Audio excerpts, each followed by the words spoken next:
अपने खेल दिखाओ।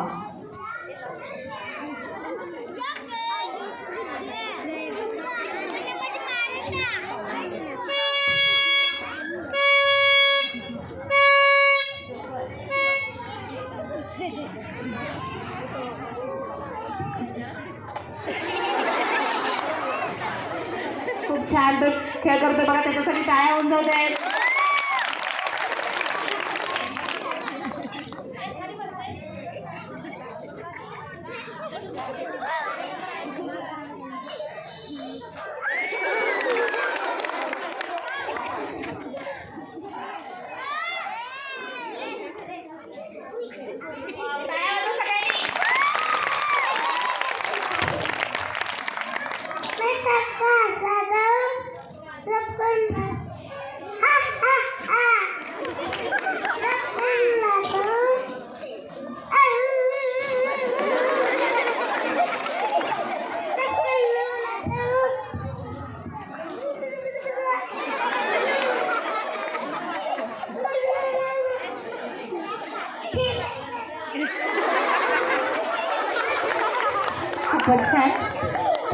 अच्छा लगा खेल, अच्छा लगा.